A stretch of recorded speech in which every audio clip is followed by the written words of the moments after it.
अमरावतीतनं आरोग्यमंत्री प्रकाश आंबेडकर यांनी मृत बाळांच्या आईवडिलांशी संवाद साधला। अमरावतीमध्ये स्त्री जिल्हा रुग्णालयाला आग लागून 3 बाळांचा मृत्यू झाला। नवजात शिशु अतिदक्षता विभागात व्हेंटिलेटरमध्ये स्फोट झाल्यामुळे आग लागली। आपल्यासोबत आरोग्यमंत्री प्रकाश आंबेडकर सर आहेत। सर, काय सांगणार तुम्ही? आढावा घेतलेला आहे, पाहणी केली रुग्णालयाची, काय त्रुटी तुम्हाला आढळून आल्या, काय सांगणार? नाही, मगापासून दीड तास आपण फिरतोय। त्याच्यामध्ये एका बाजूला तिथं प्रत्यक्ष घटनास्थळी आपण भेट दिली। घटनास्थळानंतर आपण एक पत्रकारांच्या बरोबरचा संवाद केला।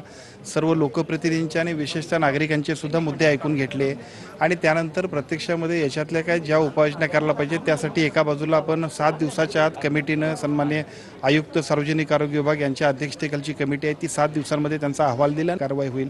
कुटुंबियांना सुद्धा आम्ही भेटलो, त्यांच्या भावना, त्यांच्या मनातला आक्रोश, त्याच्याबद्दल आम्ही त्यांना सांत्वन करण्याच्या पलीकडे ते आहे, पण तरीसुद्धा आम्ही त्यांना भेटलो। आम्ही त्यांना विनंती केली की तुमच्या दुःखात आम्ही सगळेच जण सहभागी आहोत। घटना घडली, परंतु त्या घडलेल्या घटनेमध्ये पाठीमागचं कारण काय आहे आणि कारण असेल तर त्याच्यावरती ते आम्ही काय करणार आहोत त्याच्याबद्दल 7 दिवसात कमिटीचा रिपोर्ट येईल आणि त्याप्रमाणे आपण ॲक्शन टेकन रिपोर्ट घेतोय। कॅमेरामॅन निकेत दातोंडेसह मी स्वप्नील उमाप, TV9 मराठी, अमरावती।